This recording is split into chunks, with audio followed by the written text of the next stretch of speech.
Muito feliz de estar aqui com vocês na Conferência das Igrejas do Estado do Rio de Janeiro, aqui em Duque de Caxias. O Senhor possa nos falar nesses 2 dias a sua palavra profética, para que possamos avançar mais um pouco. Hoje de manhã, nós privilegiamos ou honramos, os irmãos que estiveram aqui, pagaram um preço, e nós usamos como título o aperfeiçoamento e engajamento. E nós vimos de manhã que o Senhor, Ele precisa de um instrumento que é a sua igreja para terminar a sua obra aqui na terra. Que o nosso Senhor Jesus Cristo, Ele, sob a ordem de Deus, Ele se encarnou em um homem como nós, a fim de nos salvar. O homem pecador não tinha nenhuma esperança, senão ir para a condenação eterna, para a morte eterna no fogo eterno. Mas Deus, sendo rico em misericórdia, Ele enviou seu próprio Filho, tomando a semelhança da carne, e veio se tornar um homem, e viveu aqui na terra como um homem perfeito. Ele passou pelas mesmas dificuldades que um homem passa, como nós passamos.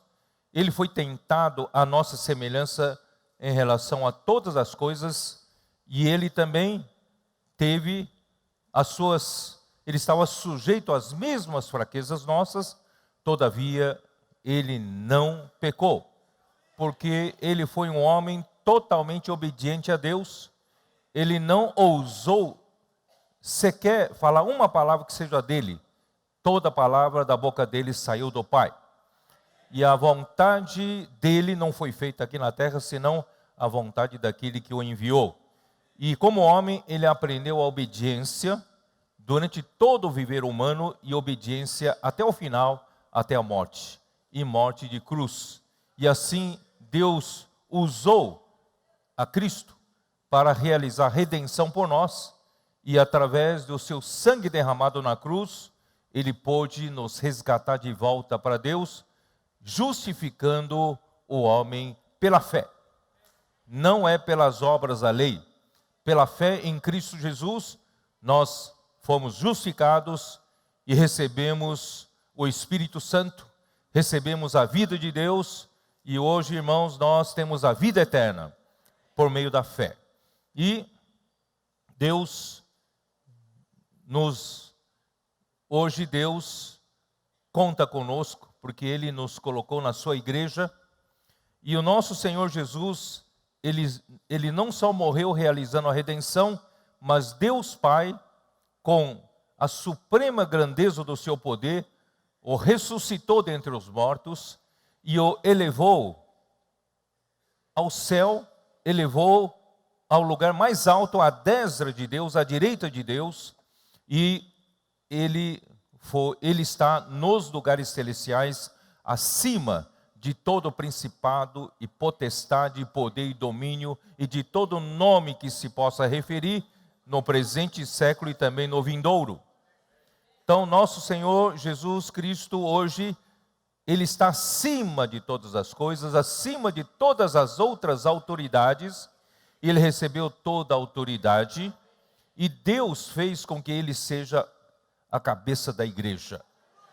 Então, nós que somos a sua igreja, temos a cabeça no céu, sentado à direita de Deus, já acima de todos os principados e potestades, e Ele recebeu toda a autoridade. Aleluia. E no dia do Pentecostes, Ele deu esse poder para nós. Quando, no dia do Pentecostes, o Espírito Santo desceu sobre aqueles 120 galileus, e eles receberam poder do alto.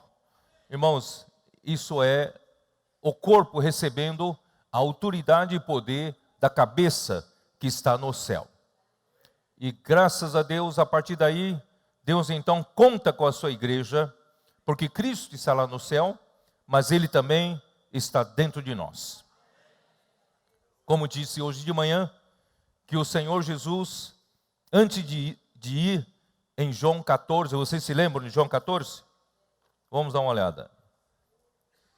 Evangelho de João, capítulo 14.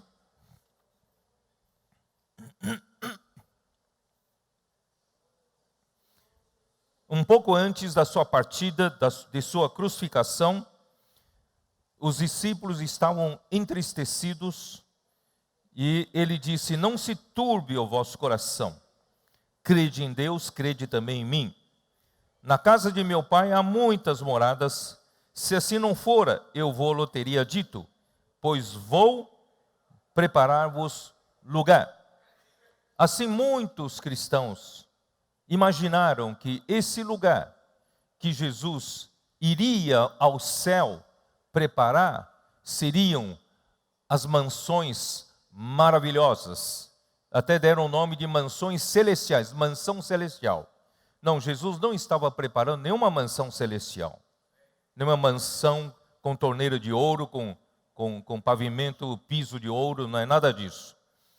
Então ele diz assim, no versículo 3: e quando eu for e vos preparar lugar, voltarei e vos receberei para mim mesmo, para que onde eu estou, estejais vós também. Quer dizer, o Filho, ele já está em um lugar para onde ele quer nos levar para lá por meio da morte e ressurreição. Disse-lhe Tomé, versículo 4, e vós sabeis o caminho para onde eu vou? Disse-lhe Tomé, Senhor, não sabemos para onde vais, como saber o caminho? Respondeu-lhe Jesus, eu sou o caminho e a verdade e a vida.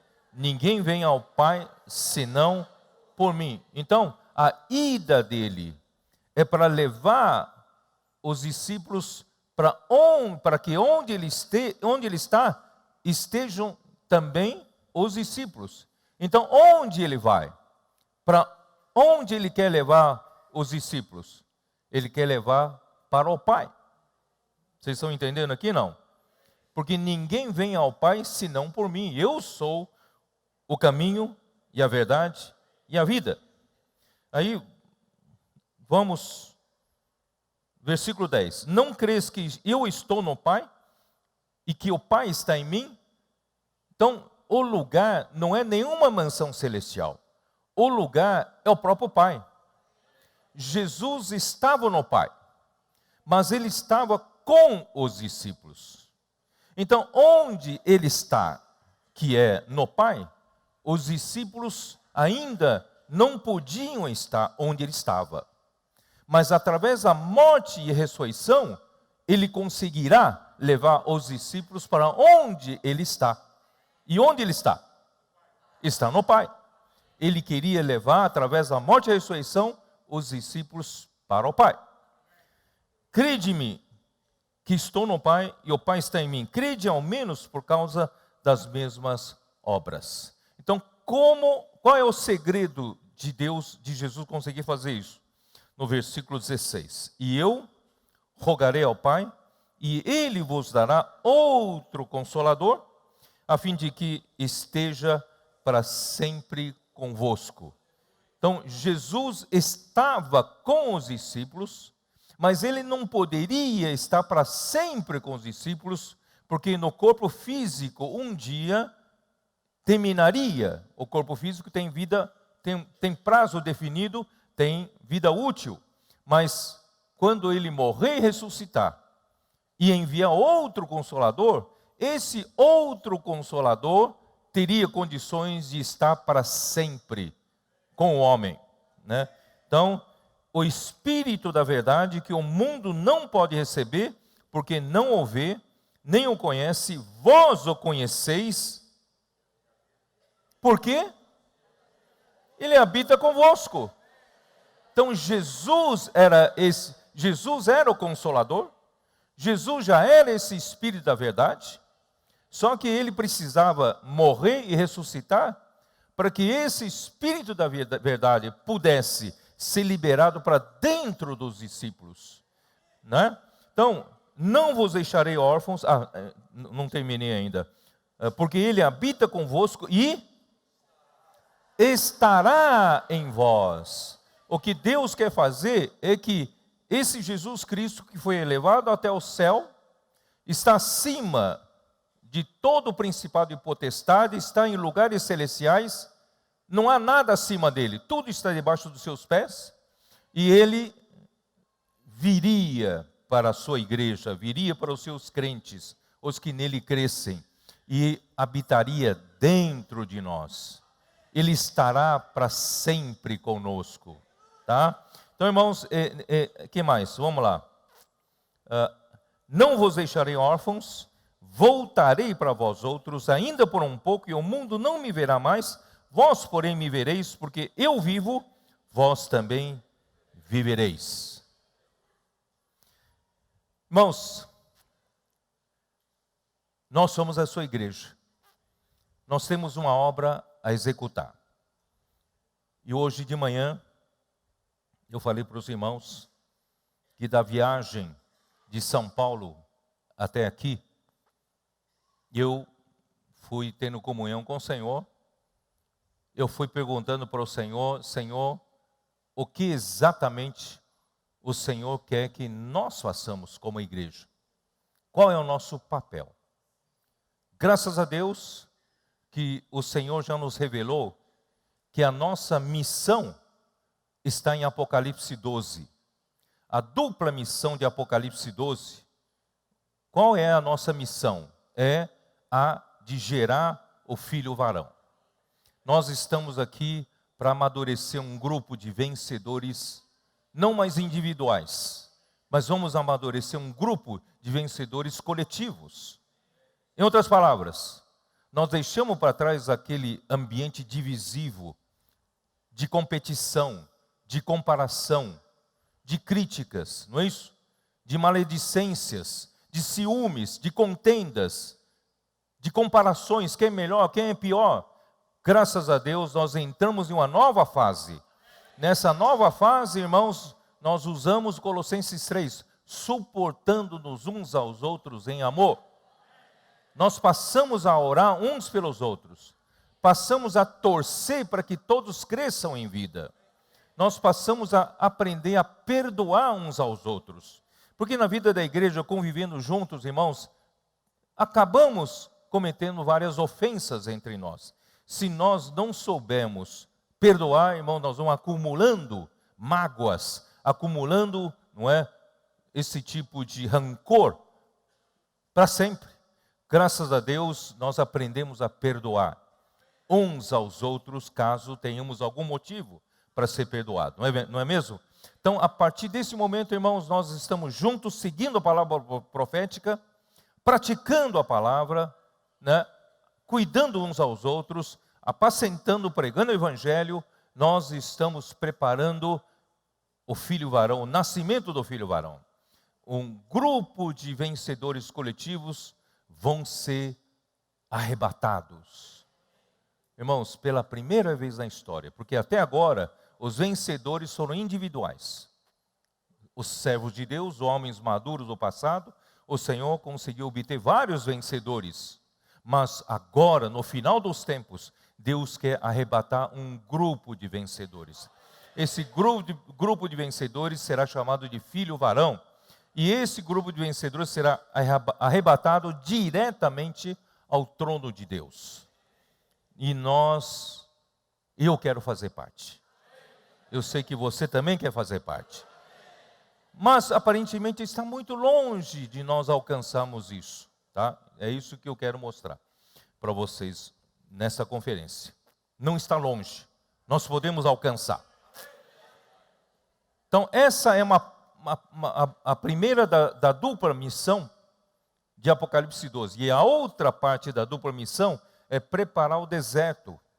Precisamos, irmãos, sair da nossa zona de conforto. Nós precisamos preparar a nossa cidade e as cidades que não têm igreja. Nós precisamos que, durante a grande tribulação, chegarem para a América do Sul, que é um deserto, era essa visão do mapa mundi que o Senhor mostrou para o irmão Donk. Vocês se lembram? E essa visão, irmãos, nos dá uma direção final. E nós precisamos preparar esse deserto, que é a América do Sul, para que cada canto aqui, cada igreja, cada cidade, cada bairro de cada cidade, irmãos, haja uma miniatura da vida da igreja. Onde uma pessoa, né, um filho de Deus, caia num determinado bairro, numa determinada cidade, tem o quê? Tem como se alimentar. Tem como a mulher ser sustentada por 3 anos e meio da grande tribulação. Então, nós temos essa missão de preparar a terra. Por isso, irmão, nós saímos para pregar o evangelho. Levantamos as igrejas, tá bom? Então, essa é a nossa dupla missão. Todavia, como operamos isso? Então, essa é a minha dúvida. Vindo de São Paulo até aqui, no caminho, estava meditando. Aí eu pensei, de manhã já revelei isso, conversei com o Senhor, Senhor, mas nós nunca vamos ser uma igreja de multidões. Nós não temos a vocação para sermos uma igreja de milhões e milhões de pessoas. Por quê? Porque, irmãos, infelizmente, muitos seguiam a Jesus pela multiplicação dos pães, pela cura de enfermidades. Ainda o homem busca muito um benefício próprio, uma solução rápida para seus problemas e não se preocupar tanto com o negócio de Deus. É ou não é verdade? Aí chegou uma hora em que todos abandonaram Jesus. Jesus então perguntou para os seus 12 discípulos, vocês também vão embora? O que Pedro disse? Para onde iremos nós? Se tu tens a palavra da vida. Aqueles que buscam pães, aqueles que buscam benefícios, que buscam empregos, que buscam dinheiro, enriquecimento com Deus, esses um dia, irmãos, não aguentam ficar na vida da igreja. Porque nós trilhamos um caminho da cruz, onde a porta é estreita para entrar. E o caminho também é apertado. Porque tomar um caminho da vida da igreja é ter de negar a vida da alma, ter de renunciar à sua própria vontade. Mas, irmãos, a grande maioria não está disposta a renunciar à sua vontade. Então, o nosso caminho nunca será um caminho de grandes multidões. Irmãos, entendem o que eu quero dizer? Mas, por outro lado, irmãos, nós estamos na base correta da igreja. Com essa base correta da igreja, nós representamos todos os filhos de Deus. Porque não estamos sobre uma base divisiva. É a única base onde Deus entrega uma mensagem por meio de mensageiro a nós conseguimos passar de uma forma neutra, sem divisões, para todas as, vou chamar assim, 12 tribos de Israel. Não é? Então, por causa dessa base correta, Deus tem nos abençoado. Todavia, nós não seremos uma igreja de multidões. Nós vamos manter, pela graça do Senhor, pela misericórdia do Senhor, um crescimento normal de 20% por ano. Tá certo? 20% por ano. Eu fiz um cálculo de manhã, eu expliquei para os irmãos, que em 75 me casei, era eu e minha mulher. E hoje eu tenho 4 filhos e eu tenho 7 netos. Fazendo os cálculos, a média de crescimento por ano é de 27%. E estou acima da média. Quantos aqui têm 7 netos? Quantos avós aqui têm 7 netos? Não são muitos, são poucos, eu estou acima da média. Então eu falei para o Senhor, Senhor, então os 20% que o Senhor nos deu, em março desse ano, é um número bom, é um número normal, do crescimento normal. Então, irmãos, vamos perseguir esse número. Cada ano vamos crescer 20%. Vamos ou não vamos? As igrejas do Rio de Janeiro, alguns lugares já me disseram que já alcançou esse índice. Então, esse é um crescimento normal. Mas nós nunca vamos ser uma coisa de multidões. Sabe por quê? Porque muitos são os chamados, mas poucos os escolhidos. E quem são chamados e quem são escolhidos? Chamados, todos são chamados quando creram no Senhor Jesus. Porque quando cremos no Senhor Jesus, nós recebemos a salvação eterna. Então, muitos são chamados, mas poucos os escolhidos, os eleitos. Os escolhidos estão com relação a quê? Estão com relação ao galardão. Não se esqueça de que o Senhor, Ele é o galardoador dos que o buscam. Então não basta apenas crer no Senhor Jesus, mas viver para a sua vontade. Buscar a sua vontade aqui na terra. Pagar o preço por ela. Você paga o preço por ela? Sabe por que eu pago o preço por ela? Porque eu quero ser galardoado. Eu quero o galardão de reinar um dia com Cristo. Você tem essa ambição, não? Espero que todos tenham essa ambição. Essa ambição é positiva. Eu quero reinar com Cristo.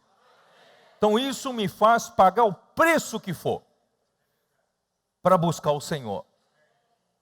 Hebreus 11, versículo 6.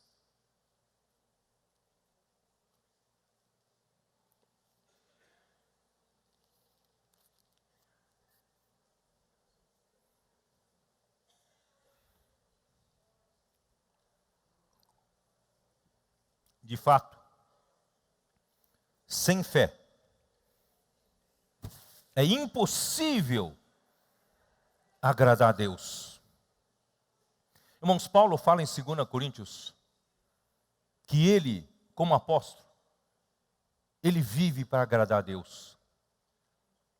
Quer seja a vida, quer seja a morte, importante ele viver de maneira agradável a Deus, que Deus se agrade. Irmão, mas sem fé é impossível agradar a Deus.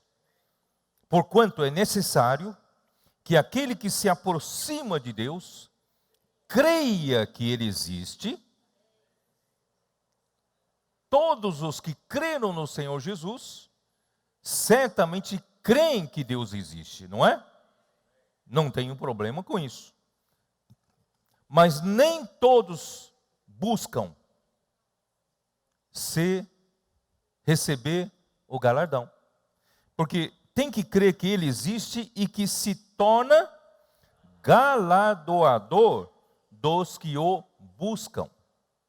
Se você não buscar o seu benefício próprio, se você buscar a vontade de Deus, pagar o preço que for para que a vontade de Deus seja feita, você será um desses que conhece que o nosso Deus é um Deus galardoador. Ele quer dar galardão para aqueles que vivem pela sua vontade, que lutam pelo seu reino, que pregam o evangelho do reino até a parte mais extrema da terra. Irmãos, nós somos esses. Esse é o direito de primogenitura.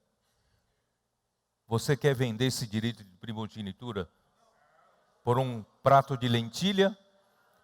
Por um benefício material? Não. Nós queremos o quê? O direito de primogenitura. Por isso, no capítulo 12 de Hebreus, fala que nós somos a igreja dos primogênitos. Versículo 23, somos, capítulo 12, versículo 21, 22 e 23. Mas tende chegado ao Monte Sião e à cidade do Deus vivo, a Jerusalém celestial e a incontáveis hostes de anjos e a universal assembleia e igreja dos primogênitos arrolados nos céus, e a Deus o juiz de todos e aos espíritos dos justos aperfeiçoados. Senhor Jesus, eu estou diante de uma plateia, de uma audiência, que não só buscam os benefícios para si. Estou diante de uma plateia que está disposto a tudo para buscar fazer a vontade de Deus, para agradar a Deus. Por isso, hoje de manhã, eu falei para os casais que estavam aqui, de que nós precisamos cada vez mais ser aperfeiçoados. Aperfeiçoamento constante. Cada conferência como esta, conferência regional, a palavra, irmãos, é também para nosso aperfeiçoamento.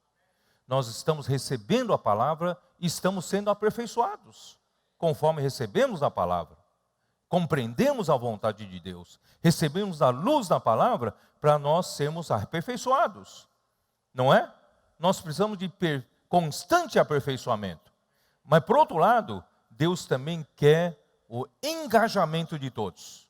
Deus quer engajar todos os membros, para que todos os membros sejam úteis para fazer a vontade de Deus. Ninguém aqui se sinta inútil.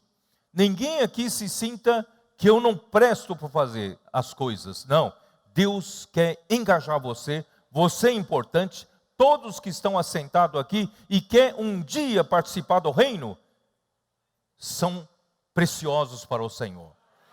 Então, nós precisamos de engajamento. Hoje de manhã eu falei também que Israel, como uma sombra para nós, é um país pequeno.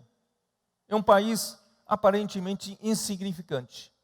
Mas o engajamento da população, o engajamento do exército de Israel faz diferença. Ele é cercado de inimigos. Os países em volta são inimigos, mas ninguém mexe com ele. Por quê? Porque tem um exército engajado. Ali, os jovens homens, eu disse de manhã, que aos 18 anos são obrigados a fazer serviço militar. E o serviço militar em Israel para homens, a partir de 18 anos, são 3 anos de serviço obrigatório. 3 anos. E depois que sai desses 3 anos obrigatórios, todo ano, ele tem que voltar para a sua unidade, uma unidade selecionada para ele, para oferecer 30 dias, 60 dias ou mais, quando precisar, de engajamento, reciclagem. Ele entra na ativa nesses 30, 60 dias, para que todo ano mantém esse jovem engajado com a nação, engajado com o exército. Até as mulheres fazem serviço militar em Israel, sabia? As mulheres têm que alistar obrigatoriamente aos 18 anos também. Só que são 2 anos, não são 3 anos, 2 anos de serviço militar.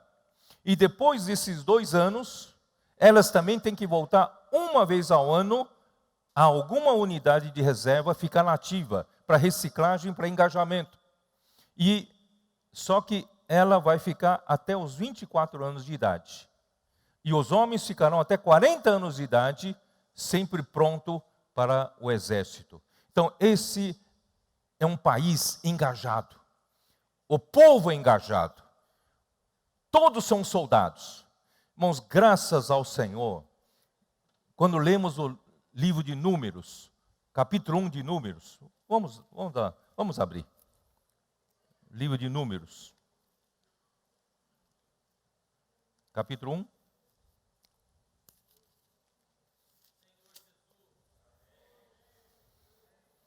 Deus quer engajar você. Capítulo 1 de Números, versículo 3. Da idade de 20 anos para cima, todos os capazes de sair à guerra em Israel, a esses contareis segundo seus exércitos, tu e Arão. E versículo 45 e 46. Assim, pois, todos os contados dos filhos de Israel, segundo a casa de seus pais, de 20 anos para cima, todos os capazes de sair à guerra, todos os contados, foram 603.550. Irmãos, Deus quer contar com você. Ele quer aperfeiçoar você e Ele quer engajar você. Ele quer que você esteja sempre pronto. A prontidão para a guerra. Essa guerra não é contra sangue nem carne. Essa guerra é contra os principados e potestades do ar. Para nós alcançarmos as pessoas que estão debaixo do seu controle, debaixo da sua escravidão, nós vamos salvar essas pessoas debaixo da tirania de Faraó. E nós vamos salvar para o reino de Deus. Então, essa é a nossa guerra. Deus precisa de você. Então, irmãos, nós, embora não sejamos uma igreja numerosa, com milhões de pessoas, mas, irmãos, Deus quer que o nosso poderio de guerra seja forte. Você está disposto? Se você não está disposto, veio para a igreja errada. Você tem que estar pronto, engajado. Embora você possa até dizer, mas eu não estou preparado. Tem problema. A vida da igreja te prepara. A vida da igreja te aperfeiçoa. A vida da igreja te engaja. E você estará sempre pronto. O Senhor deu uma palavra profética, você está praticando. E as coisas vão acontecer. Tá? Então, e o Senhor só vai poder voltar se o evangelho do reino for pregada a toda a terra habitada. Quando o irmão Dong falou essa palavra em Mateus 24:14, ele confessou para nós no particular, no ritmo que a gente vinha vindo, precisaria de mais 250 anos para o Senhor voltar, quando o irmão Dong compartilhou essa palavra. Mas, irmãos, eu estou tão alegre que com a comportagem dinâmica está me fazendo vislumbrar que é possível ainda pregar o evangelho do reino a toda a terra habitada, ainda na nossa geração. Eu fiz os cálculos de apenas 25 equipes de elite, trabalhando seriamente, fazendo, distribuindo cada um 50 livros por dia. Em um ano, só essas 25 equipes estarão distribuindo 1,5 milhão de livros. Fora essas 25 equipes, tem muitas equipes de comportores. E as igrejas estão se engajando nesse trabalho. Começou com a igreja em Niterói, confeccionaram uma camiseta, posso orar por você, e logo nós pegamos essa camiseta e já passamos para todas as igrejas. Todas as igrejas hoje estão usando essa camiseta, posso orar por você. Irmão, se tornou, o Senhor nos deu um segredo, é um ovo de Colombo, irmãos. É um ovo de Colombo. Antigamente, a gente pregava o evangelho na rua, passava uma pessoa, olha, eu sou missionário, o Senhor me enviou para falar do Senhor, falar de Deus para você. Aí eu não tenho tempo, não é assim? A pessoa passava rápido. Aí eu sou um comportor, eu queria apresentar um livro maravilhoso que vai mudar a sua vida. Eu estou com pressa, desculpe, eu estou com pressa. Tá? Então, irmão, era difícil a gente conseguir parar uma pessoa para se interessar do que nós falamos. Mas graças a Deus, irmãos, essa palavra mágica, posso orar por você? Geralmente, você para uma pessoa para pedir oração. Você teve essa experiência ou não? Ontem à noite nós fomos jantar aqui perto. E ali, chamamos 2 garçons e nós oramos por eles. Aí deixamos na mão deles o jornal Árvore da Vida. Depois nós chamamos um maître, também oramos por ele e deixamos o jornal Árvore da Vida. E sempre, irmãos, deixando contato de irmãos com telefone. Para a pessoa se interessar, voltar a fazer contato. Isso precisa ser uma coisa normal na nossa vida. Nós não podemos viver assim só para dentro, só a vida da igreja, só reuniões. Mas do lado de fora, a gente não leva essa vida para fora. No nosso viver diário, na padaria, no posto de gasolina, no transporte coletivo, não é? Na rua, com os colegas, na escola, no trabalho. Será que não surge oportunidade de você falar para uma pessoa, posso orar por você? Irmãos, os comportores dinâmicos estão gastando apenas 20 segundos, 30 segundos no máximo, para orar com uma pessoa. E milagres estão acontecendo. Cada livro distribuído pelos comportores dinâmicos, 6 orações são feitas. Cada 6 orações, um livro sai. Então, 1,5 milhão de livros distribuídos por ano, só por essas 25 equipes, serão 9 milhões de pessoas que receberam oração. 9 milhões de pessoas teriam recebido a oração. Agora você soma agora com o que a igreja em Niterói faz, a igreja no Rio faz, cada igreja aqui fazendo esse mesmo trabalho. E outros comportores que não fazem parte dessas 25 que eu falo, ainda existem muitas outras equipes. Vamos dizer que hoje de manhã foi até um pouco tímido. De repente, a gente consiga, em vez de 9 milhões de orações, a gente chega a 15 milhões de orações. E eu não acho difícil. Não acho difícil. Vocês de Niterói, quando saem, e se trabalhar com afinco, você ora na rua por 150 pessoas, 200 pessoas, fácil. Ou 50, 100, pelo menos. Irmãos, nós conseguiríamos alcançar, já pensou, 15 milhões de pessoas que receberam oração e, de alguma forma, tem algum contato nosso. Irmãos, eu calculei 200 milhões de habitantes aqui no país, divide por 4, dá número de famílias. Então, são 50 milhões de famílias, estou certo ou não? 50 milhões de famílias, se cada ano a gente alcança 15 milhões de pessoas com oração, em 4 anos, 5 anos. É isso ou não? Menos, né? Menos. 3 anos a 4 anos. 3 a 4 anos, nós teremos, irmãos, orado por alguém de uma família no Brasil. Irmão, isso é tremendo, isso é tremendo. Niterói tem que população? 450 mil. 450 mil. A igreja tem quantos irmãos? 50 irmãos. Se os 50 irmãos faz uma oração com uma pessoa por dia, serão, vamos calcular só de segunda a sexta, 20 dias, 20 vezes 50, são 1.000 pessoas, é isso? Estou certo ou não? Estou certo? 1.000 pessoas por mês. 1.000 pessoas por mês são 12 mil por ano. 12 mil por ano. Quanto é a população? 150 mil. Divide por 4, dá o número de famílias.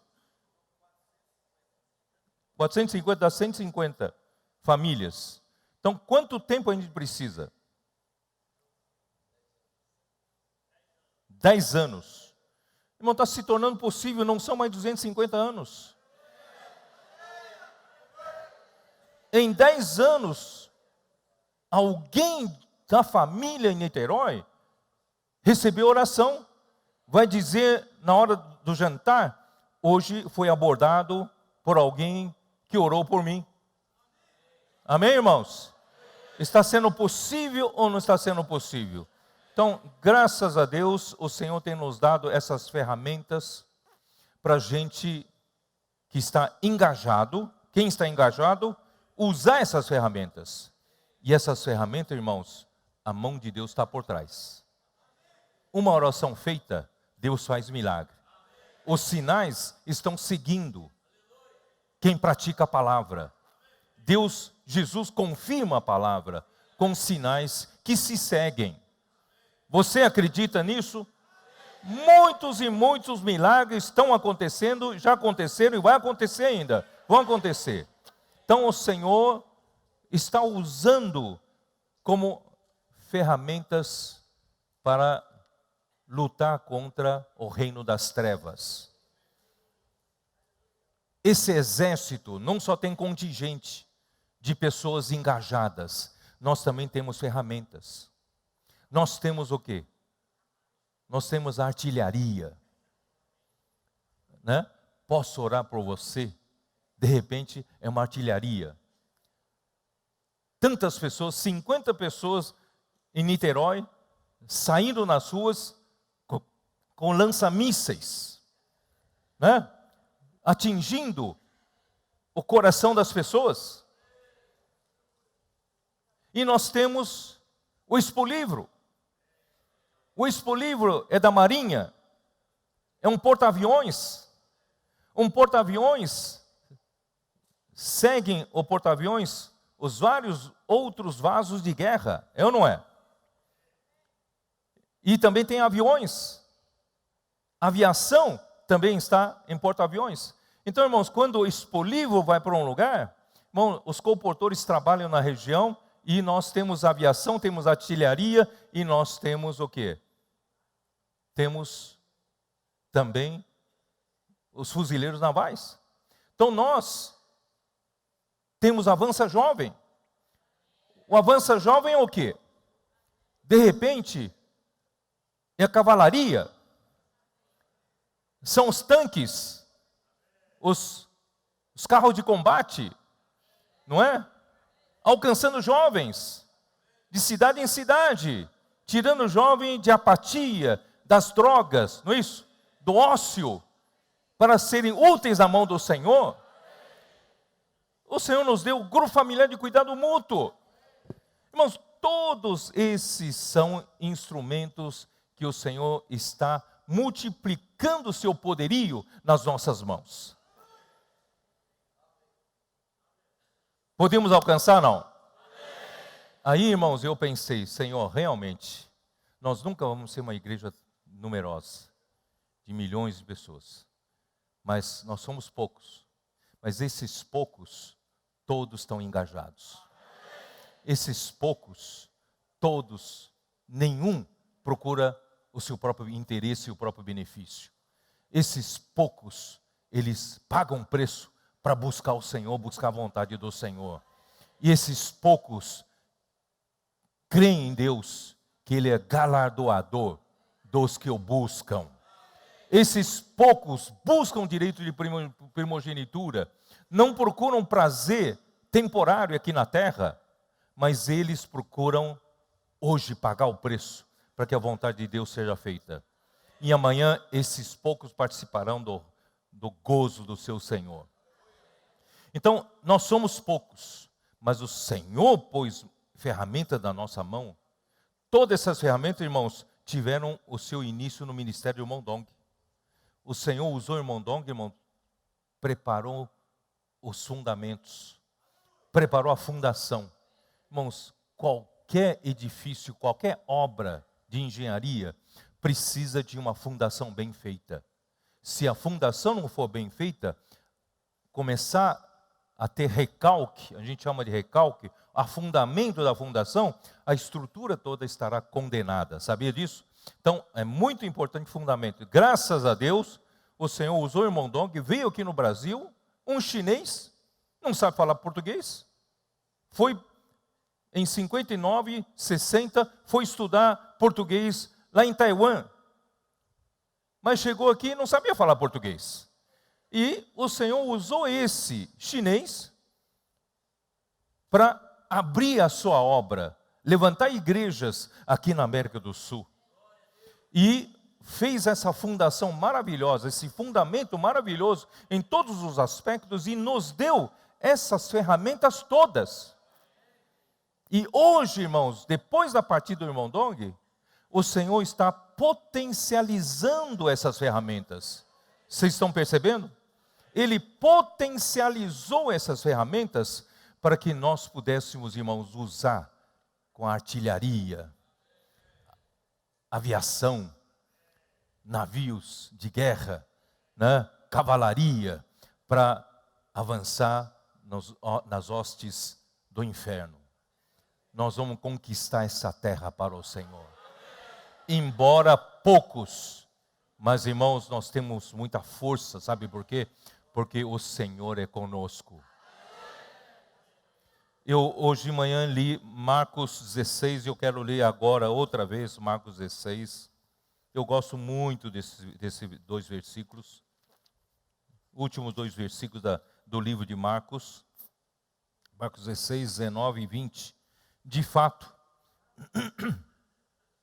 o Senhor Jesus, depois de lhes ter falado, foi recebido no céu e assentou-se à destra de Deus.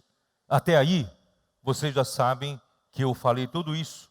Em Efésios capítulo 1, Deus mostrou para nós, no versículo 9 e 10, que o mistério da sua vontade é fazer todas as coisas serem encabeçadas por Cristo. Porque com a rebelião de Satanás, fazendo surgir uma autoridade clandestina, o império das trevas, trouxe confusão no universo e trouxe desordem. Quando a autoridade de Deus é desafiada, irmãos, entra confusão e desordem. Mas Deus quer colocar todas as coisas em ordem de novo, por meio de Cristo, encabeçando todas as coisas por Cristo. E Cristo realmente já encabeça sobre todas as coisas, porque Ele já está no terceiro céu, Ele já está nos lugares celestiais, acima de todo o principado e potestade. Mas a sua igreja está na terra. Ele ainda não encabeça totalmente a igreja. E hoje, então, nós estamos no processo de Cristo nos encabeçar.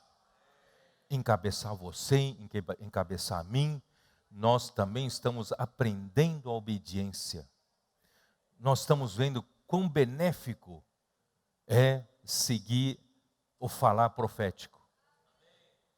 O Senhor manda uma palavra por meio do seu profeta, e nós estamos vendo que toda vez que a gente obedece essa palavra e pratica essa palavra, o Senhor confirma, o Senhor faz prosperar essa palavra, não é? Então, irmãos, cada vez mais nós estamos tendo maior confiança e estamos sendo encabeçados por Deus, por Cristo.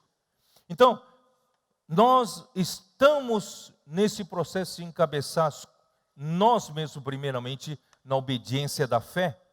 E por meio de nós, irmão, nós estamos encabeçando todas as coisas. Saindo para pregar o evangelho, posso orar por você, fazendo comportagem, levando livros que contêm o conteúdo do evangelho do reino. Irmão, nós estamos fazendo esse trabalho e o Senhor confirma as obras das nossas mãos. Não é? Mas, versículo 20. E eles, tendo partido, pregaram em toda parte. Então, a cabeça já está à destra de Deus, tem toda a autoridade, mas Deus precisa terminar sua obra. Ele quer que a sua igreja, engajada, faça parte dela. Então, os discípulos saíram para pregar em toda parte.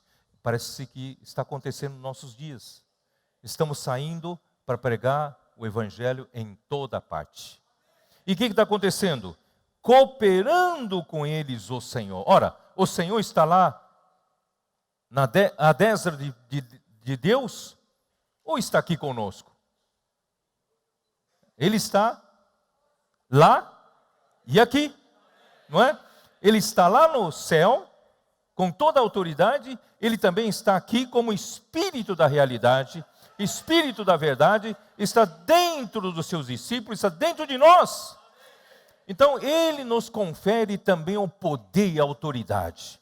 Por isso, quando você sai para pregar o Evangelho, você ora com as pessoas, o Senhor te dá autoridade. Esses comportores que oraram pelas pessoas, na verdade, eles tiveram que adivinhar o que cada pessoa precisa. Na verdade, não são eles, é o Senhor que conhecia o coração de cada um. E o Senhor fazia milagres por meio das orações desses comportores, desses irmãos que saíram para orar pelas pessoas. E os milagres estão acontecendo. Casamentos desfeitos se reconciliaram. Pessoa desempregada foi empregada. Pessoa enferma foi curada. Quantos suicídios essa prática de posso orar por você, nós temos salvo, irmãos. Eu calculo, irmãos, são muitas pessoas, todo dia eu recebo alguma coisa, por exemplo, 2 domingos atrás, os irmãos de Bacabal, no Maranhão, saíram junto com os irmãos, numa cidade ali perto, em 50 minutos. 2 pessoas confessaram que iriam se matar naquele dia, receberam oração. Em 50 minutos.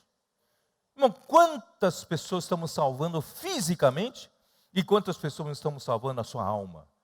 Irmãos, o Senhor é conosco. O Senhor coopera conosco.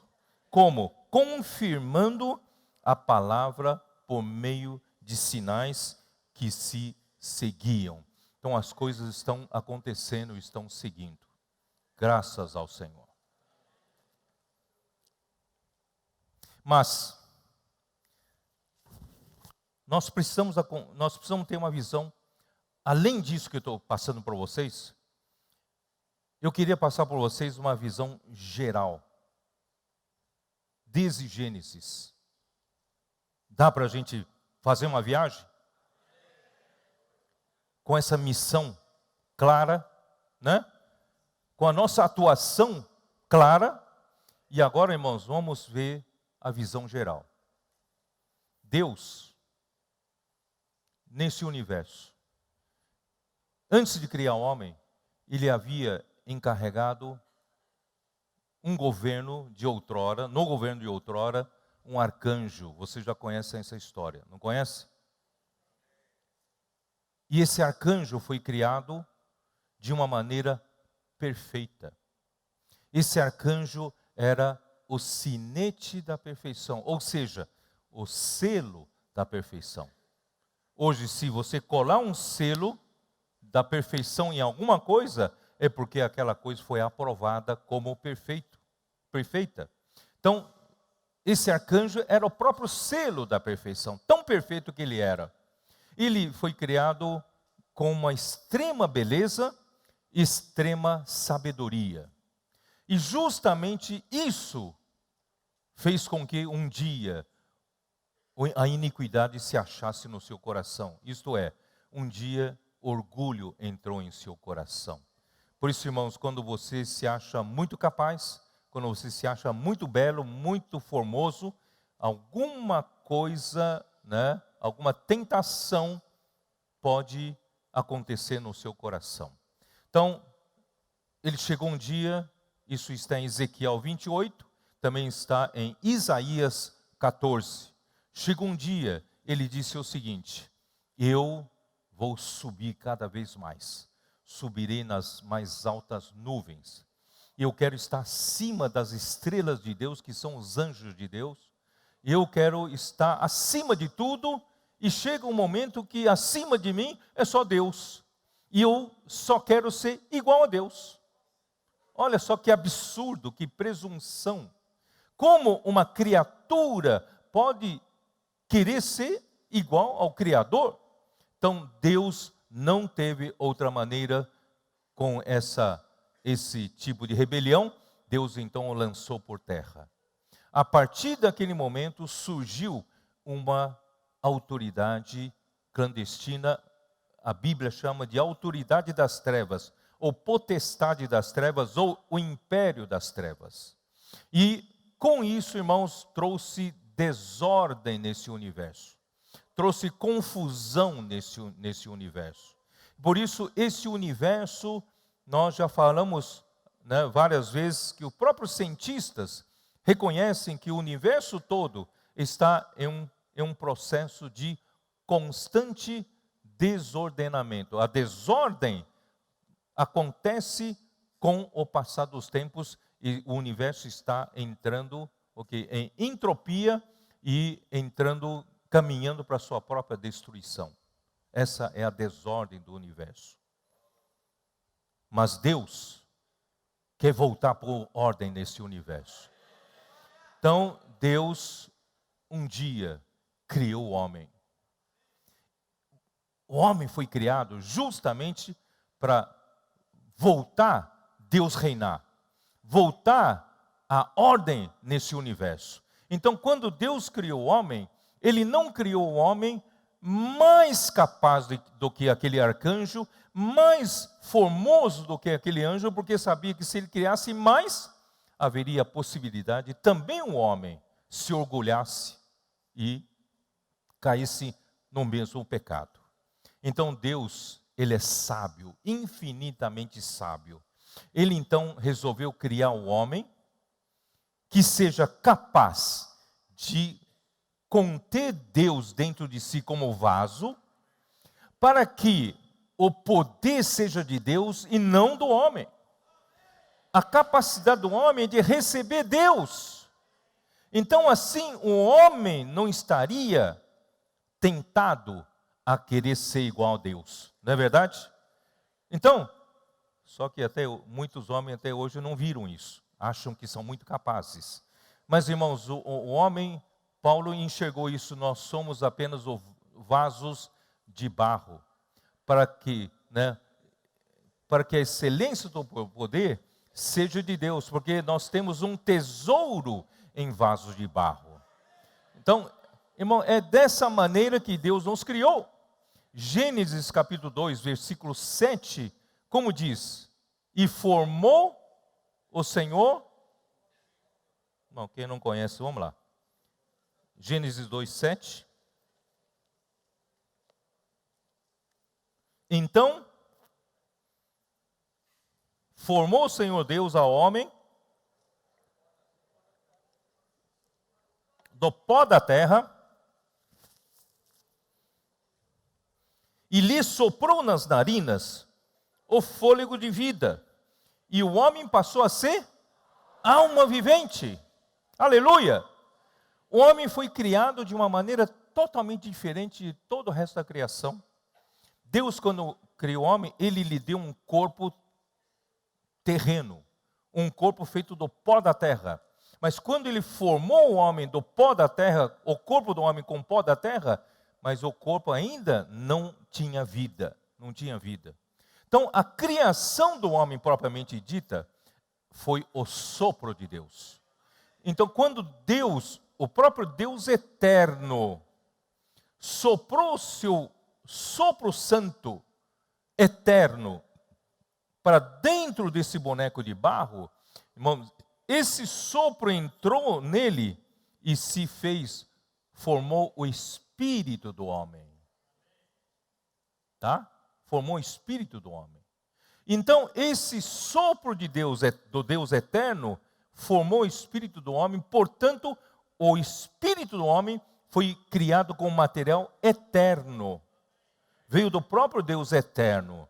Então, o que nós temos de temporal, de provisório, é esse corpo físico só.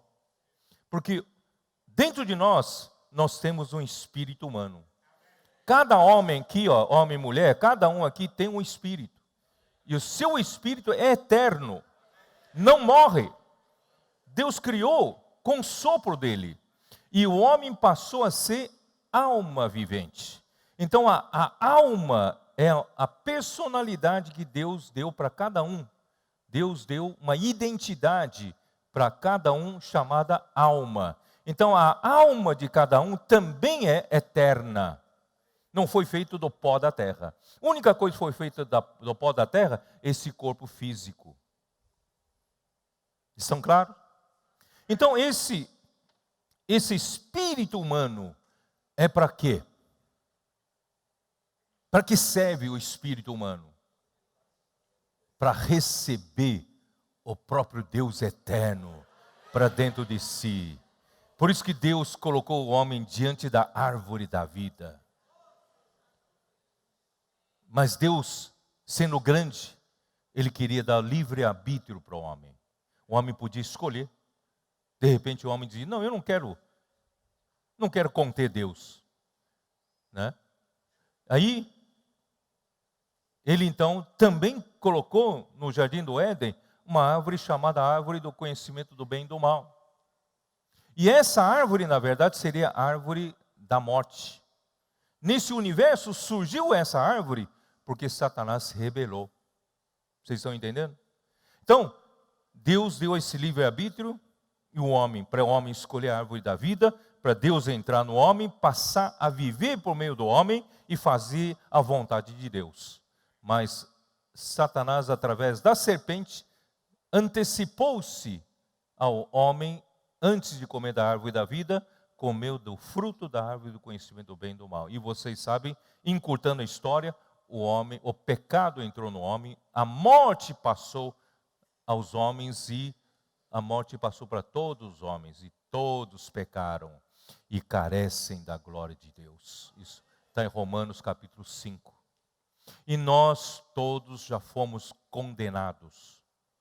Todos nós estávamos, o capítulo 5 fala que nós já fomos condenados, só esperando a execução da sentença. Mas Deus, sendo rico em misericórdia, Ele nos salvou dessa situação. E hoje, como recebemos o perdão dos pecados? Irmãos, é crendo em Jesus. Somos justificados pela fé.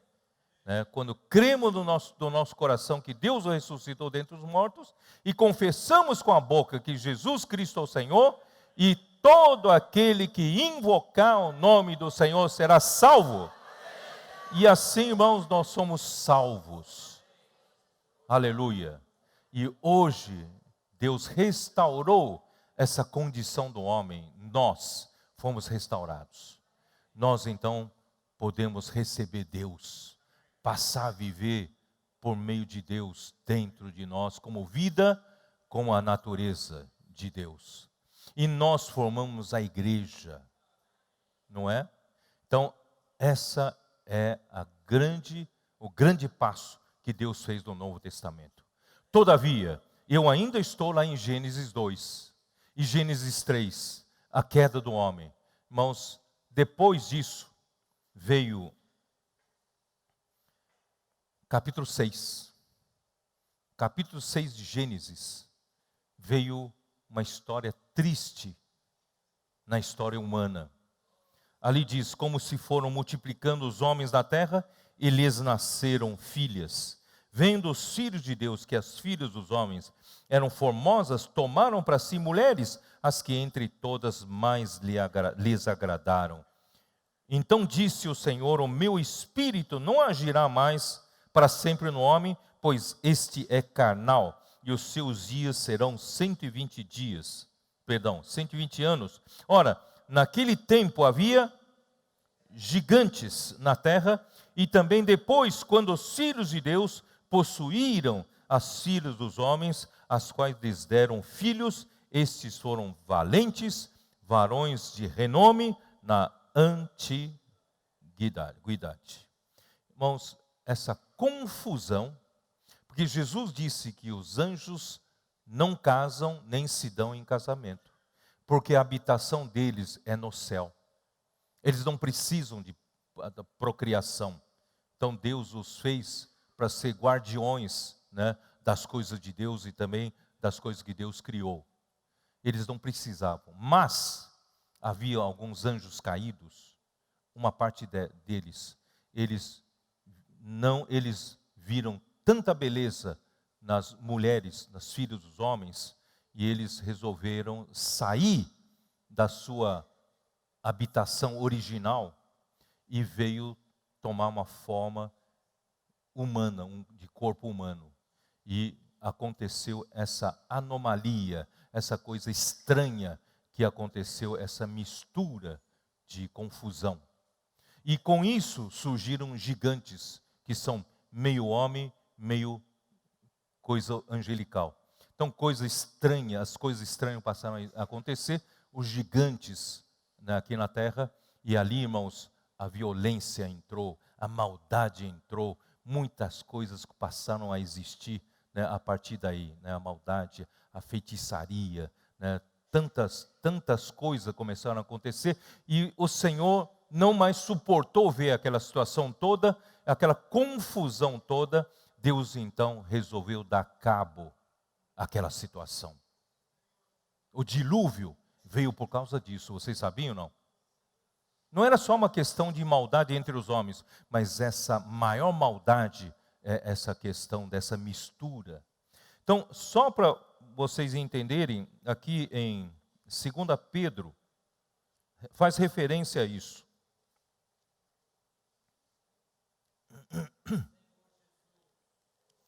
Segunda Pedro capítulo 2.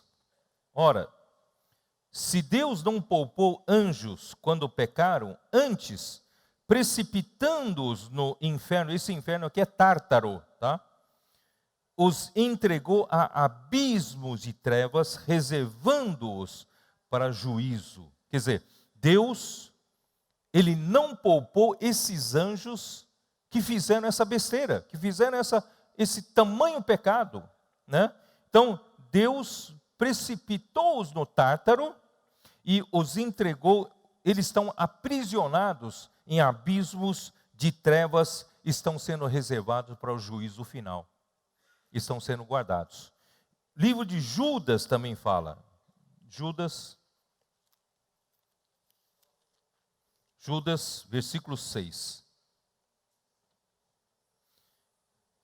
E a anjos, os que não guardaram o seu estado original, mas abandonaram o seu próprio domicílio, Ele tem guardado sob trevas, em algemas eternas, para o juízo do grande Deus. Então, irmãos, esses anjos são alguns anjos caídos, cometeram esse tamanho pecado. Então Deus vai castigá-los de uma maneira também especial. Hoje estão guardados para isso. Então essa palavra aqui, não guardaram o seu estado original. Seu estado original, não se casam nem se dão em casamento, vocês estão entendendo?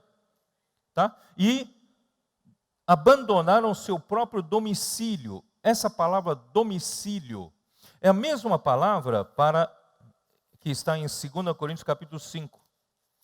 2 Coríntios capítulo 5, vocês se lembram que Paulo fala assim, para mim, né? Para mim, de um lado, eu quero, né, estar com o Senhor. Estar com o Senhor é coisa muito, muito melhor, não é assim? Vocês se lembram desses versículos? Sabemos que se a nossa casa terrestre, 2 Coríntios 5, sabemos que se a nossa casa terrestre desse tabernáculo se desfizer, temos da parte de Deus um edifício, casa não feita por mãos, eterna nos céus. Então, irmãos, esse edifício, essa casa, é uma espécie de habitação, uma espécie de corpo, tá?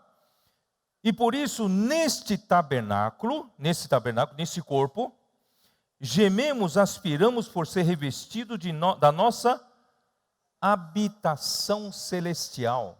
Que habitação é essa? Nosso corpo celestial, não é? Então, essa mesma palavra para habitação celestial, essa palavra habitação, é a mesma palavra em Judas.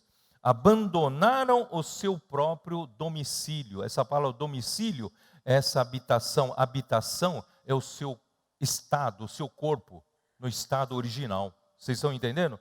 Então, esses anjos abandonaram seu estado, seu corpo, sua habitação, né, original, e cometeram esse grande pecado. Então, para Deus, isso foi uma grande ofensa.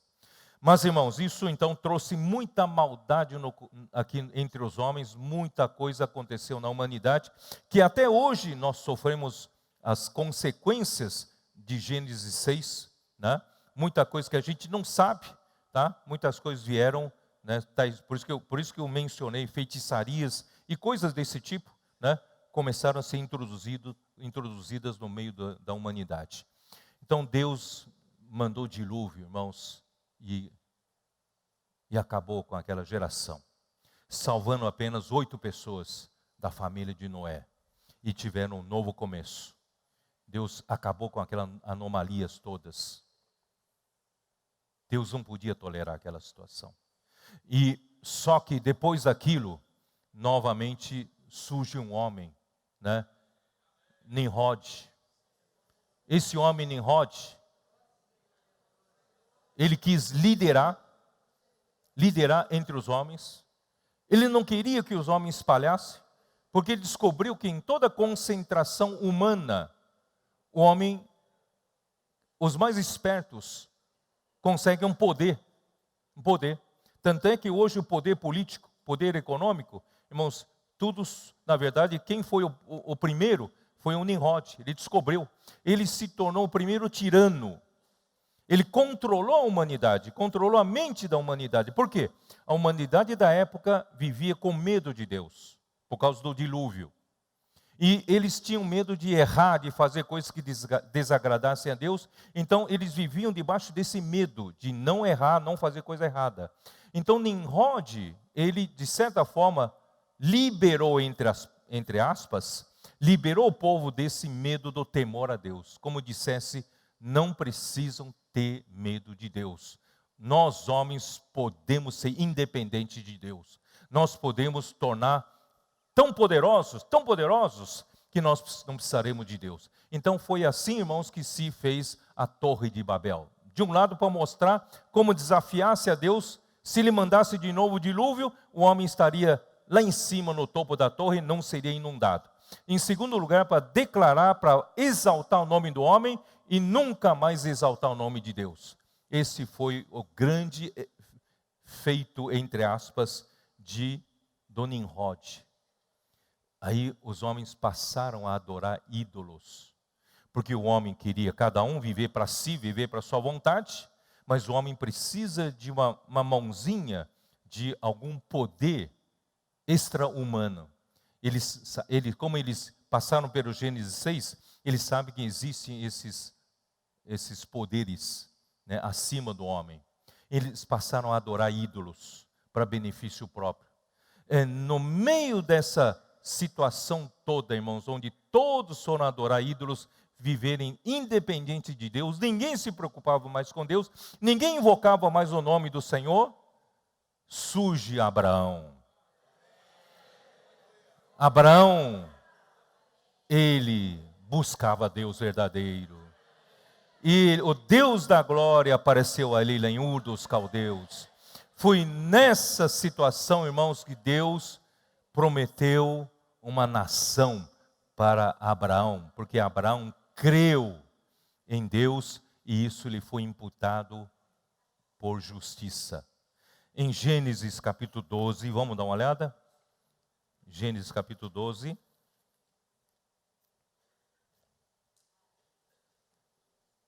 Alexandre, acho que eu tenho que terminar, né? Isso? É? Eu acho que estiquei demais, tá? Dá para aguentar mais um pouco? Capítulo 12 de Gênesis. Ora, disse o Senhor a Abraão: sai da tua terra, da tua parentela e da casa de teu pai, vai para a terra que te mostrarei. Veja o versículo 2: de ti farei uma grande nação. Essa foi a promessa que Deus deu a Abraão. De ti farei uma grande nação. Sabe por quê? Porque naquele tempo não havia uma nação na terra que adorasse a Deus. Não havia uma nação na terra que fosse um povo que buscasse a Deus. Então Deus resolveu chamar uma pessoa e Ele prometeu dar a essa pessoa, fazer dessa pessoa uma grande nação. Tá? E te abençoarei e te engrandecerei, se tu uma bênção. Abençoarei os que te abençoarem e amaldiçoarei os que te amaldiçoarem. Em ti serão benditas todas as famílias da terra. Isso aí, nesse ponto eu vou falar amanhã. Em ti serão benditas todas as famílias da terra. Irmãos, esse foi o Abraão. E de Abraão, ele foi chamado, foi escolhido por Deus, porque ele era um homem que confiava em Deus. Ou ele, por meio das experiências, passou a confiar cada vez mais em Deus. Por isso que Deus o justificou, porque ele creu em Deus. Isso lhe foi imputado por justiça. Só que de Abraão veio Isaac, de Isaac veio Jacó, de Jacó, se tornando Israel, vieram as 12 tribos, os 12 filhos de Israel. Só que no final da vida de Jacó, eles desceram todos para o Egito, pela soberania de Deus, e ali no Egito ficaram por mais de 400 anos, debaixo da escravidão de Faraó. Eles seriam um povo de Deus, mas esse povo de Deus, a sua escolha foi feita lá em Abraão, mas esse povo estava totalmente subjugado pelo Egito, que representa o mundo. E nós todos fomos criados com o Espírito para receber Deus. Mas com o tempo, todos nós somos sucumbidos no meio do mundo. Nós passamos a servir ao mundo. Nós passamos a viver para o mundo, ganhar dinheiro como todo mundo. Mas um dia, o Senhor nos tirou. Um dia o Senhor nos chamou. O Evangelho chegou até nós. Nós que vivíamos debaixo dessa mesma escravidão do Egito, o Senhor nos chamou e fez em nós um povo. A mesma coisa aconteceu com Israel. Então, no meio daquela situação, Deus levantou uma situação em que um faraó não conhecia José, passou a oprimir o povo, maltratar o povo. E nessa situação o povo clamou a Deus e Deus levantou Moisés para tirar o povo do Egito.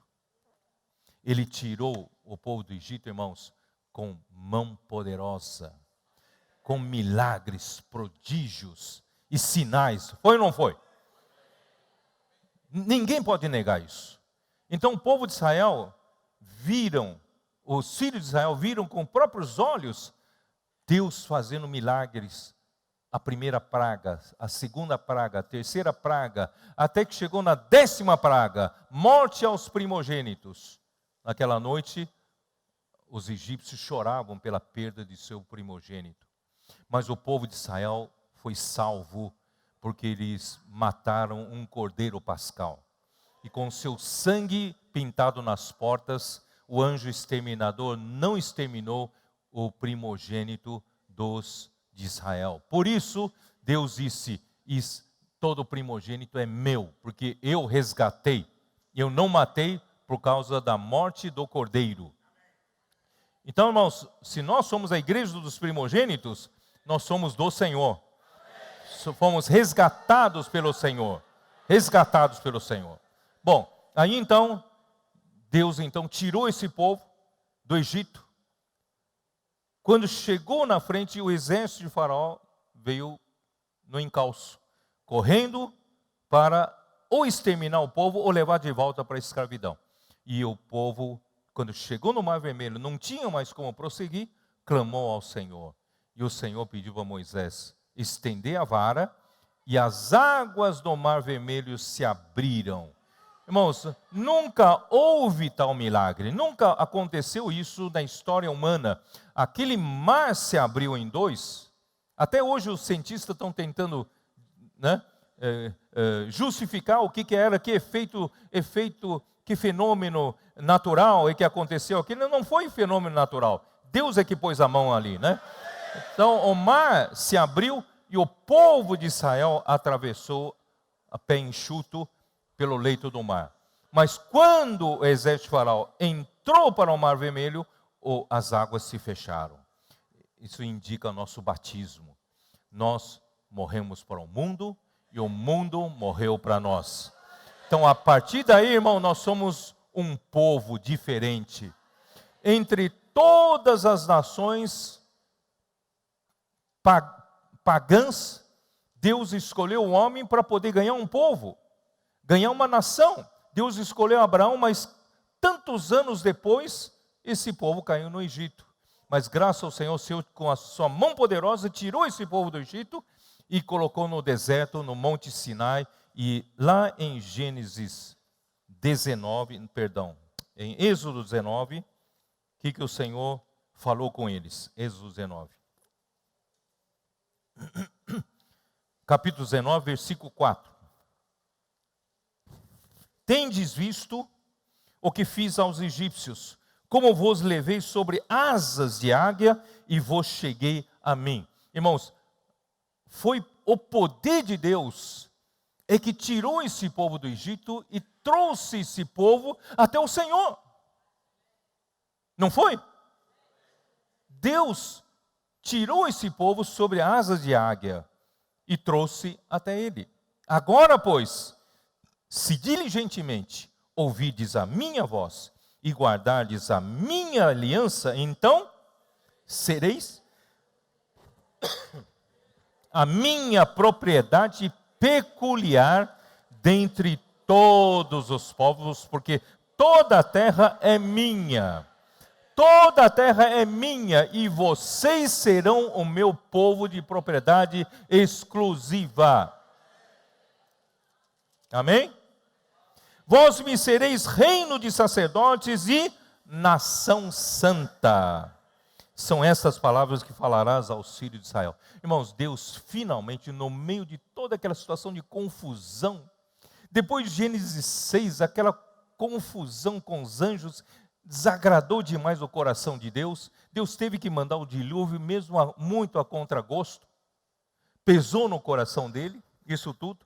Mas finalmente, depois disso ainda, os homens foram correndo após outros deuses, com a influência grande do Nimrod, usado por Satanás, né? Mas Deus preservou um povo, escolhendo um homem certo, que é Abraão. E finalmente agora Deus tem um povo de propriedade dele. Eles são de propriedade do Senhor.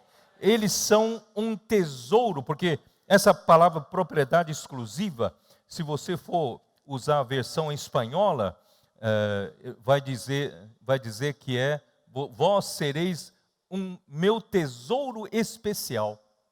Em vez de propriedade exclusiva, é tesouro especial. Então, esse povo é um tesouro para Deus. Finalmente, Deus ganhou um povo que seja dele.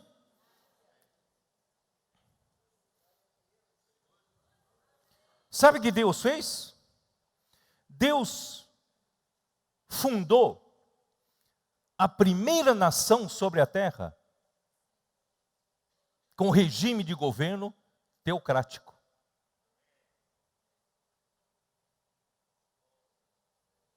Não entenderam? Nós temos o sistema de governo socialista, sistema de governo comunista, temos sistema de governo democrático, né? Temos vários modelos e sistema de governo, mas nenhum realmente é governado por Deus.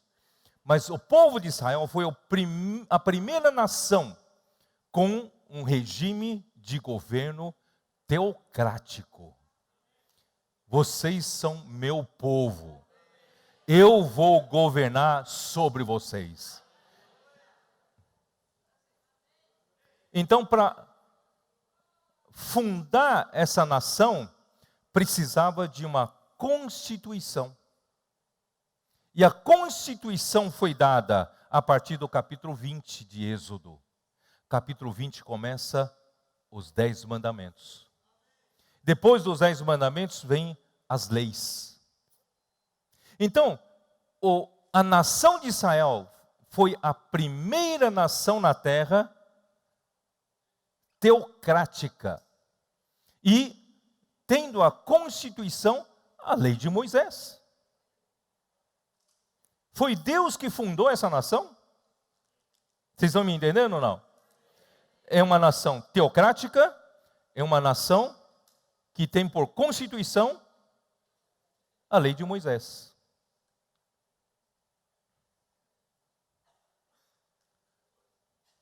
Só que a lei não é para durar para sempre. A lei tem um tempo de uso. A lei é para guardar o povo de Deus do Antigo Testamento até a vinda de Cristo. Mas essa nação foi fundada pelo próprio Deus. O governo teocrático foi colocado por Deus. E foi o próprio Deus que, com seus 10 mandamentos e as leis, colocaram como a constituição dessa nação. Então, essa nação toda está estruturada em cima da lei de Moisés. É ou não é? E mesmo com o passar do tempo, eles perderam realmente a teocracia, perderam a direção. Enquanto eles seguiam a nuvem, seguiam Moisés, eles eram guiados por Deus, não eram? Mas depois da época de Jesus, irmãos, Deus já não estava mais com esse povo. Eles entraram na burocracia da lei. Eles entraram na caducidade da letra. Já estava na hora, irmãos, de fazer a transferência. Que transferência é essa? A transferência para Cristo. Então agora, vou procurar terminar. Gálatas 3.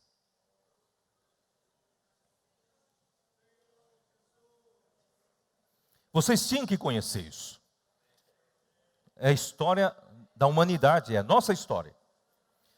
E hoje no Novo Testamento, Deus de novo ganha um povo para si.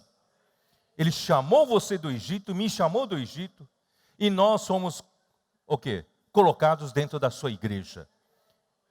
Só que agora, irmãos, nós não formamos uma nação terrena, nós formamos uma nação celestial.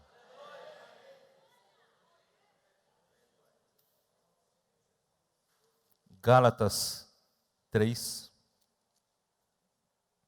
versículo 6. É o caso de Abraão que creu em Deus, e isso lhe foi imputado para a justiça. Sabei, pois, que os da fé é que são filhos de Abraão. Os judeus se gabam de que eles são os filhos de Abraão. Mas Paulo quer mostrar que Abraão foi escolhido por Deus, foi chamado por Deus, porque ele era um homem de fé. Ele creu, por isso que lhe foi imputado por justiça. Então, os da fé é que são verdadeiros filhos de Abraão. Ora, tendo a Escritura previsto que Deus justificaria pela fé os gentios, pré-anunciou o Evangelho a Abraão. O coração de Deus sempre foi que esse Evangelho alcançasse todas as nações. O coração de Deus é que esse Evangelho alcançasse você e eu. Então ele pré-anunciou esse Evangelho já para Abraão. De modo que os da fé são abençoados com crente Abraão. Não é?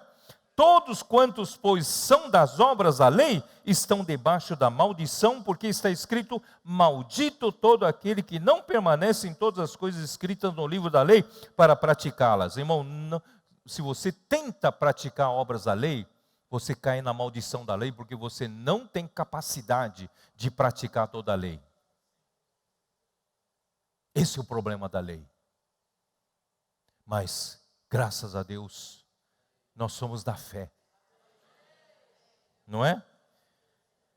E é evidente que pela lei ninguém é justificado diante de Deus, porque o justo viverá pela fé. Ora, a lei não procede de fé, mas aquele que observar os seus preceitos, por eles viverá. Cristo nos resgatou da maldição da lei, fazendo-se Ele próprio maldição em nosso lugar. Porque está escrito, maldito todo aquele que for pendurado em madeiro, para que a bênção de Abraão chegasse aos gentios em Jesus Cristo, a fim de que recebêssemos pela fé o Espírito prometido. Eu ainda não quero falar muito sobre esse versículo, vou falar amanhã melhor. Versículo 15. Irmãos, fala como homem, ainda que uma aliança seja meramente humana, uma vez ratificada, ninguém a revoga ou lhe acrescenta alguma coisa. Quer dizer, Deus fez uma aliança com Abraão. Não só ele fez promessa a Abraão, mas fez uma aliança. Ora, as promessas foram feitas ao Abraão e ao seu descendente. Não diz, e aos descendentes, como se falando de muitos, porém, como de um só, e ao seu descendente, que é Cristo. Então, a promessa, irmãos, foi feita a Abraão e a Cristo. Abraão e Cristo, tá?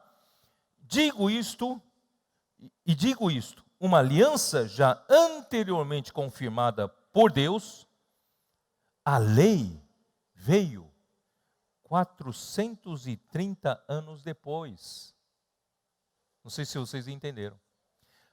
Antes de chegar a lei, 430 anos antes, Deus havia feito promessa a Abraão, que foi justificado pela fé.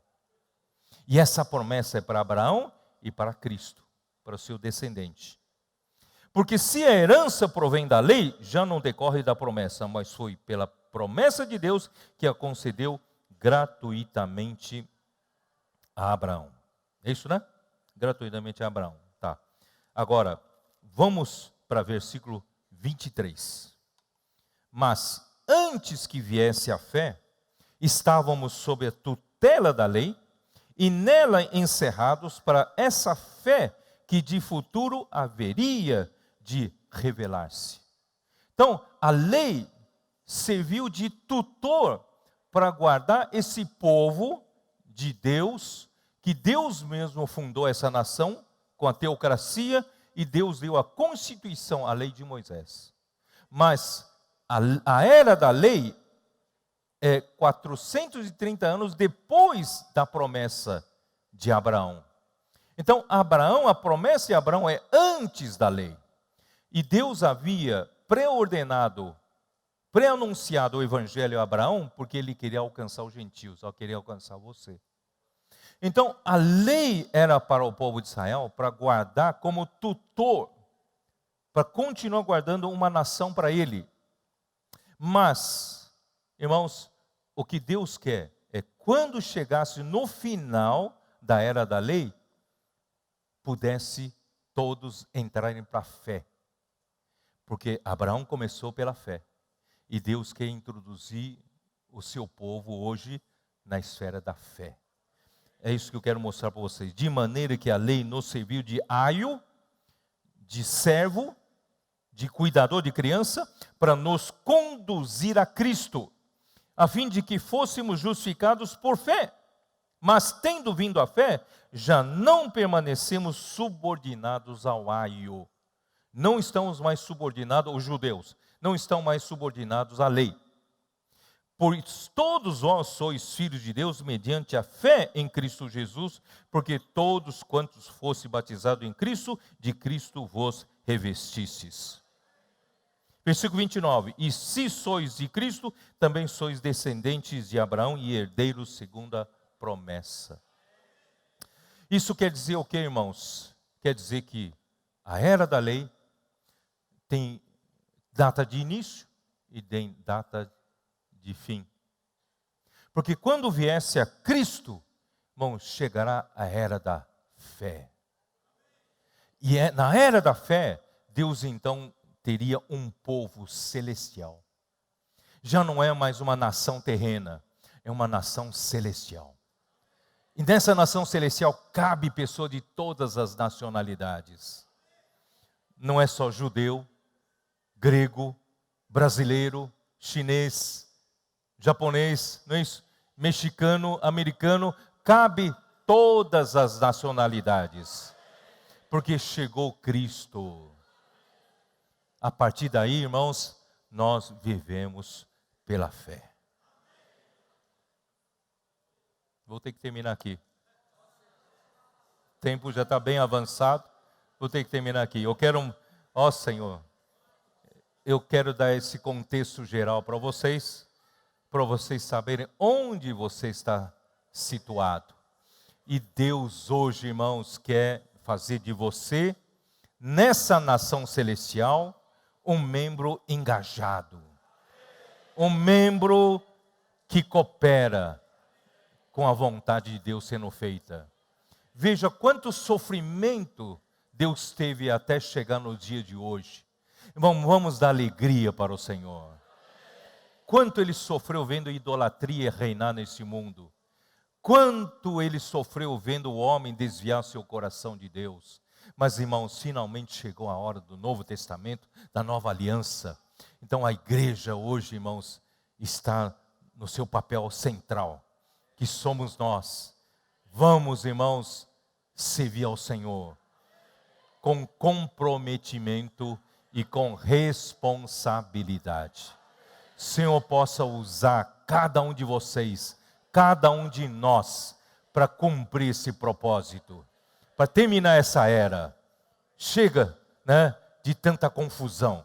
Está na hora de Deus colocar em ordem todas as coisas, através da igreja sendo encabeçados por Cristo, e através da igreja encabeçar todas as coisas. Através de nós saímos para pregar evangelho, não é isso? Posso orar por você, e nós vamos alcançar as pessoas que o Senhor quer alcançar, e encerrar esta era.